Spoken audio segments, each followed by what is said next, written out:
My name is Dara Byrne. I'm the CMO at SoftCo, and I'm delighted to be joined today by Maura Mulvery from Primark and Keeley McCarthy from SoftCo. We're going to let the guys introduce themselves in a couple of minutes, but before that, it's only thanks to the miracle of strepsils and spray that Maura's actually speaking this afternoon on stage. We're nearly going to be calling on somebody else to come up, but thankfully strepsils have worked. And but listen out. If you can't hear, please ask us to repeat some stuff. Today is all about Primark and their P2P journey, so we want to get straight into that. But before that, this is the obligatory 10-second ad about SoftCo, and just to let you know a little bit about who we are. We specialise in P2P and AP automation software. We've got about 1 million users of our software globally, and we are honoured to work with customers such as the Finnish government, Basic Fit, and obviously Primark as well. Today we have 450 stores. 450 stores today. I might just repeat what Maura says, by the way, just in case. 450 stores. Across how many markets? 17. 17 different markets. So proper global retail powerhouse. Yes. And significant growth over those numbers of years. Particularly the latter end. I suppose we have 80,000 employees now. I guess when we opened in the UK and Ireland, it was very much sort of that UK-Irish-centric business. Then Europe was the next piece, and then we hit a roadblock because our business wanted to keep running at the speed of knots, and our back-of-house systems were so behind the curve that we just couldn't facilitate the further rollout. So the US was our main focus and our main sort of trigger that allowed us focus on our back-of-house systems to make change happen. Because if we hadn't done that, we wouldn't have been able to go to the States or the other markets that we've since gone to. You're probably faced with a number of different options all those years ago in terms of what to modernise, what to transform, but P2P was the key focal area for you. Can you explain a little bit about the reason behind that? Yeah, I mean, all of our back-of-house systems were awful. We were using Sun Microsystems at the time. Our P2P process was incredibly infantile, very heavily paper-based. We had zero credibility nearly as a finance function. Our suppliers were continuously calling us to say we've missed payment. We had duplicate payments made all over the place. So we knew we had to change to an ERP system. And I guess our tech colleagues wanted us to just take one off the shelf, plug it in and go. And we took a step back and went, actually, it didn't solve all our problems. And we knew if we got the P2P element right, the flow of data would end up helping us make better business decisions and ultimately take an awful lot of noise away from like suppliers who weren't getting paid on time. So we said, we'll take a small chunk out, do that well, because when you implement an ERP system, like it's multiple years of change in direction, change in scope, de-scoping, adding something else on at the end, and we genuinely didn't have the time to do that. So we probably made a brave decision in the end to actually say, do you know what, we need to start here, do something, prove that we can get it right, increase, I suppose, our customer experience from internally and externally, get that right, and then see how that would plug into our ERP system and then continue that transformation from a systems point of view. And was there pressure internally against that move, against that decision, or was everybody bought in from day one? No. So I guess one of the biggest pitfalls that we fell into was we didn't bring our stakeholders on the journey with us, particularly our tech stakeholders. So we had just this constant clash at the beginning, and it's because we didn't educate them as to what this solution was going to do for us, how it would basically work, and I guess our tech colleagues wanted a nice landscape with less integrations. It was a horrible plethora of all kinds of things beforehand, and they wanted to make it simple, and I totally understand that, but it wouldn't have got us what we needed from the business point of view. So we struggled through probably forcefully. So I get with the benefit of hindsight, and we've learned since through upgrading and all that kind of stuff, we needed to engage and make our stakeholders understand what we were trying to do. But I think time wasn't on our side, so we felt that the bullish approach probably will get us there quicker, and we learned on the way. But in hindsight, you would have probably approached it slightly different. And is that something? I just think just for context and some of that though is that, and I'm only speaking from our experience coming in when we were brought in to talk to you guys, but your business was symptomatic of probably loads of other businesses where you've grown organically, you'd acquired different stores, you'd gone into different markets, and now there was a very clear objective within Primark, as in many businesses, to grow at a huge level. And often the challenge is that the business drivers to grow and scale are huge, but the back office is suffering. And from your point of view, and from I think lots of companies' point of view that we would see with different customers, is that we've got this trajectory growing and the back office is falling behind. So there was a clear objective in your instance to look at P2P in isolation and go, okay, this delivers the foundation or the basics of finance right. We can pay our suppliers, we can meet our terms, we can get some of the basics fundamentally right. We need a new big ERP system, which is going to be, I'm going to call it the vehicle that will give us the platform to grow further. But we have to, while we're doing that, because it's a big ERP project, you had to get the fundamentals of supplier payments, P2P, all of that, the cornerstones of all that right to give you good data. And I think looking at that, the business, you said about bringing the stakeholders together, I think you had this massive corporate objective, you have a back office function and you've got IT, and IT are going, oh well, we're going to be, I think you said a global powerhouse and kind of retail in 10 years time, so we're going to need to go and buy Oracle, SAP, one of the tier 1 applications, and IT are on that agenda of buying that huge application, which is going to take significant investment financially, time, and the business is looking at all that world, whereas the practical on the ground tasks that you're trying to deliver to support the business are, we need a tool for the here and now, not for 3 years time. And what you have now is in the 3 and 4 years time, but the here and now is the important piece. But is that unique though? Because if we think about your business, you are heavily, every organisation is heavily reliant on their suppliers, but from your perspective, it's a very competitive marketplace you're operating in. You need to get the goods from your suppliers to the shelves in a very quick space of time. So is it kind of unique to the Primark environment that you needed to get that part fixed before, let's say, doing a big ERP project, or is this something that goes beyond the likes of Primark? I would say it's unique, but our suppliers we consider as our partners, and we had broken so much trust with them over that time period because there were so many queries about invoices. We genuinely didn't know if we'd received invoices or not. Like, we compete for space in our suppliers' factories with Inditex and M&S. So if you give a supplier a reason to go, actually, I'm going to give that line to M&S because I'm happy out that they're going to meet payment terms, we were giving people an excuse not to deal with us. And if we didn't have our stock on our shelves, going into different countries wasn't going to be an issue. So we really needed to solve that problem.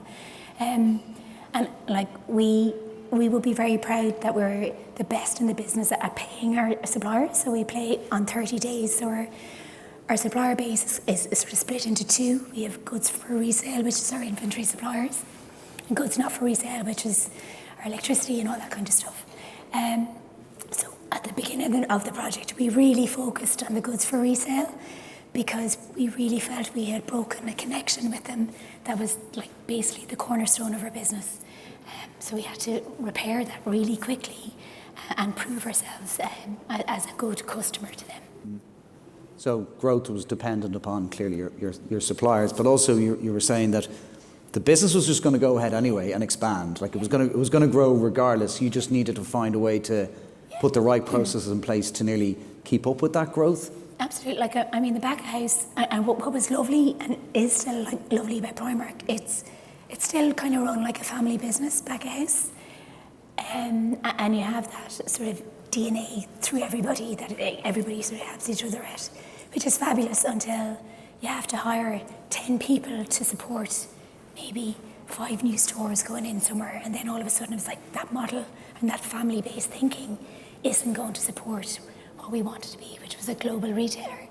So that piece was, again, I guess, once you get that source data right, it releases a huge amount of downstream knowledge. Like, we spent so much time, even in our reporting team, taking costs out of one cost center, putting them into another cost center, because it was just wrong from start to finish.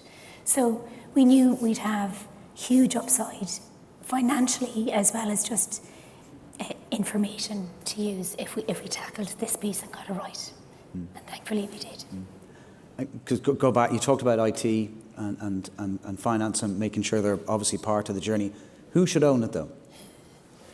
Be careful now, there might be some IT folk in the audience. Look, I think there has to be a joint ownership, but the business needs are generally the SMEs. Well, you'd hope they're the SMEs in their area. So I think once they educate and communicate exactly what they need, I think that's where tech come in and support, and are absolutely entitled to challenge and do all those good things. But ultimately, if you just put a piece of software in that doesn't get you where you need to be, even if it is a tier 1, you've just blown money. So I think it is a joint ownership in in best practice. So we were chatting earlier on, and you were saying about, I was asking about the beginning of the project and how the whole thing starts, and what's that. You were saying it's so important to have that vision or that end goal set, obviously before you engage in the project, but to get from there to where you were to that end goal. So talk to me a little bit about that process. Again, it's what do you want your outputs to be, and in this world it was quite simple. It was basically get your invoices processed, POs raised, invoice processed and paid. It's fairly simple, it's not rocket science. I guess you can talk to multiple suppliers and they'll all say tick, tick, tick, tick, tick. That's fine. There's always intricacies that are different for each sort of retailer or customer. And I guess one of the things in hindsight for us is finding a vendor that will equally challenge you, because you have your idea of what you want the process to look like en route. It mightn't necessarily be the right one. So you need a vendor that's very comfortable and you trust, that's able to challenge you and get you to the right place. And probably at the beginning of our relationship, that clarity wasn't there. So it was equally, I suppose, remiss of us. We weren't completely clear of the scope and what we wanted to get to. But we got there in the end. Yeah, look, I think you're not one to challenge though, Killian. Anybody who knows, he's not one to challenge. He's very, very say yes to everything. Yeah. Say no to nothing. I'll get no pushback from anyone. No, look, I think the challenge also though is that in that the biggest thing was, particularly in the Primark example, was you talked about the goods for resale suppliers. A lot of those goods are coming from foreign countries and shipments, and goods are in transit a long time.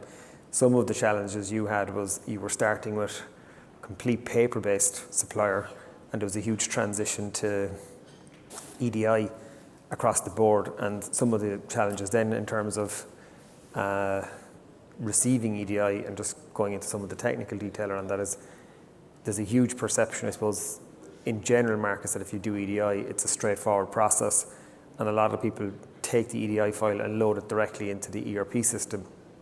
I think what we've done very successfully in Primark is taking the EDI data and we complete all the matching external to Oracle. So that's where we do all our three-way match, all our validations. And then we had some other challenges around data being at different ports, and you were trying to reduce demurrage charges where stuff can stay on a ship for longer and that kind of stuff.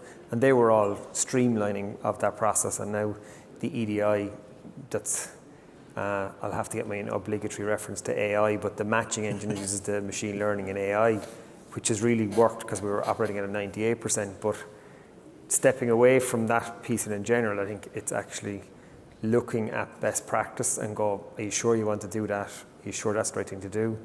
Because there's a huge tendency in loads of companies to go, here's what I do in a paper-based process, now write me a system to do that. And I think there's a huge transition coming in many companies where they're on-premise, and there's a lot of companies moving to S4HANA, Oracle Fusion, any of the cloud platforms where they've come from a heavily customized background. And now with the transition to cloud is going to be, you can't have all these custom functions. So people are looking, how am I going to get my custom functionality and bridge that gap? And often what happens in the ground is that people will put a load of customizations in to mimic their manual processes. And you're trying to look at that. And I think one of the challenges we had with you guys at the outset was, we can do it. It's the wrong thing to do, but we wouldn't recommend it. And when you say, okay, what's the alternative and why should we do the alternative? Then people start going, okay, that's actually not a bad thing. And I suppose, look, that takes time for a report to build up and people go, this actually makes sense. And when you get some quick wins, people start going, no, listen to this. What should we do here? Because the tendency from business users is, this is the way I did it. Does the system do that? And you will always have edge cases in financial processes that people say, but once a month or once every 2 months, I get a situation where this now, how do we do that in the system? You go, well, the first thing you should do, you shouldn't be doing that. And then you have that discussion as opposed to spending 20 days customizing for the sake of it. So on that then, right? So you're now talking about not just putting a system or tool in place, but you're actually talking about completely changing the way in which people behave, right? So change of behavior. You said it's the right thing to do, but you need to bring the team, not just IT now, you've got an entire team that you need to bring along with you as well. What was that like? Was there resistance to change? Yeah, well, I guess outside of the function there was, because it was a new process they had to learn. So we had to really manage that training process and change management element. Within the team, I guess, when you're introducing change like this, there's always a fear, because it's like, you're taking my job away from me. And in that GFR team itself, at the time, there was probably 14 to 16 people. Through the whole journey, that's reduced to, we'll call it 1.5, even though invoices have increased from 150 to 250 for the GFR side. Now, those people, some left, we had a huge attrition issue anyway, because we were asking people to do awful jobs, it was so manual. So we lost some through attrition, but then we completely redesigned our finance function from what was heavily transactional based to a lot more, I hate using the term value add, but it was a lot more commercially focused. So we've an awful lot more business partners now, and my FP&A team has grown, but it does take a lot of time to train, to make people understand what you're trying to do.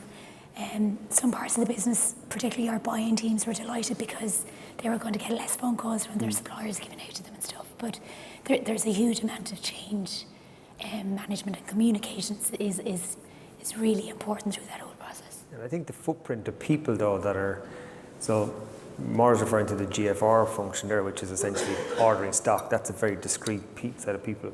The goods not for resale function, which is the operational spend, so Maura referenced there, the electricity bills, the IT, the marketing, the legal, all that type of stuff. That has a broader footprint. And if you look at the scale of employees and different things working there now across, was it 18 different markets or something you are now? Those business users are not, they might be raising POs once a week, once a month, depending on the profile, but they need to understand the impact of not doing it. So, because it will mean if they don't raise a PO that the supplier won't get paid. If they do raise a PO, raise it correctly, because it has an impact on what everyone refers to now as the straight-through processing, and educating people of, as much as I want you to use the system, I also want you to use it in the right way, because the streamlined effect of using any system in that correct way gives good data to the business, good supports, accuracy in reporting, and also efficiency in the process. And once people understood that it wasn't just about the new IT system to raise a PO and put structure on them and put manners on me for not raising POs, they went, actually this is part of the business goal. We're growing, we're going to have more invoices, do the right things, and it feeds the right process across the board. I think when people understand that, they go, okay, fine, it's not just a directive from IT going, we're getting a new system and you have to use it. And it drove accountability as well, because when we'd have our period end reviews with our cost centre owners, they couldn't all of a sudden say, well, that data's wrong. So you could align them much closer to their budgets and stuff like that. So it definitely drove a complete change in behaviour and accountability throughout the whole company. Yeah, and also it becomes expected that if the CFO walks down and looks at the report and goes, okay, fine. Whereas now, when it was wrong, people always had excuses at the start. That's wrong. And if one line on 10 was wrong, you were dead in the water. Whereas now, if it's right 9 times out of 10, you're going, that's a mistake. It's not just consistently wrong. Yeah. And that's not unique to Primark. I was just going to say everywhere. I would tell you, it's probably 3 or 4 different customers, even people we spoke to here in the last couple of days, that would say, oh, we have that problem, we have that problem, we have that problem. That's absolutely rampant everywhere. I think if it's questionable and it's under scrutiny and people feel insecure in the data, they go, it's not right. And so regardless of growth, regardless of the rapid expansion that Primark were experiencing, it's... Yeah, we've a customer in the US, and a CFO said to me, they said the reason we look at P2P transformation and finance transformation, because it's the cornerstone of kind of the basics of the finance, of the P&L and the balance sheet, and it gives you not bang for buck in terms of reduction of headcount or any of that type of stuff. It's actually giving you proper data to serve the business. You talked about the team earlier on, and actually significant attrition, people leaving. Have you found that that's changed? Yeah, so our attrition rates have totally dropped. And people are a lot more engaged in their work, because it's not that, literally there were phone calls coming in that were abusive from suppliers. And nobody should have to deal with that. I get calls from the CEO the whole time going, you didn't pay, and you're like, and like Killian said, the minute there's a sort of a history of things being wrong, 100% of the time people assume it's wrong. But going back to the people piece, we wouldn't have been able physically to keep adding to the team. We would have needed another building, and it would have been the most inefficient process due to attrition, because you'd just spend your time training people. But yeah, it would have been just not sustainable at all. Yeah. At the time, this wasn't part of the strategy, but now you're set up for it, and we've got Germany invoicing, you've got Czech Republic, you've got many different e-invoicing strategies, so you're set up to support that. But that's again symptomatic of there's loads of people looking at this now going, I've got an SAP finance transformation project, I've got P2P, I've got all this regulatory compliance, changes in the market, and then I've got internal control and compliance, and people are looking going, what's the strategy, what's the priority? Do I do the ERP, do I do the small system? And I think the challenge often is that the ERP, as you said, is a 2 to 3 year agenda. A P2P project can be, within reason, probably 4 to 6 months. Yeah. You need something for the here and now, not for the 5-year process. So. And you can construct it that you're getting wins along the way, so you're not waiting to the end to press go, if you know what I mean. So and you can just continuously then improve the next piece and the next piece. So it was just a much more agile way to get improvement in. So I'm conscious of time, but we've talked about a couple of these, but maybe call out 1 or 2 of those watchouts or those things that people should be aware of when embarking on a project like this. Yeah, the biggest one definitely for me was the technology piece, because you just, and it wasn't that they were wrong and we were right, it was we were wrong for not educating as to why we wanted a different solution than what they were proposing. So that engagement piece was huge, so I'd do that totally differently if we were starting again. And listen, we see that every day of the week. I don't think there's any person in the room that hasn't engaged with IT, and IT have said, no, the new solution or the new shiny new toy on the IT market is whatever, and we're getting that, and the business is going to get, but we need something far more practical and far more I'm going to call it simpler than just this, so that you can talk about the big shiny toy and the new trend in technology, but it doesn't actually, how does it fit into the actual product? And the big buzzword around that now is AI. We see it in our product where we're adding AI into all the later versions, and AI is enabling and enhancing the existing products. And there's also AI out there that you can kind of overlay as a veil on existing technologies. That's expensive, it's hard to do, and people are saying, so what's it going to give me? Whereas a different approaches, a lot of the niche vendors are, I suppose, embedding AI in their tools, and that's making their tools more efficient and giving more information to relevant people. Okay. We're over time now, so Maura, thanks a million for taking 100 strepsils before getting up here today. Unfortunately, we've no time for questions. We've run out, but Maura's going to hang around for a little bit. So if anybody's got any questions, please feel free to come up or come over to the SoftCo stand afterwards. Thank you all very much. And thanks, Gillian. Thank you.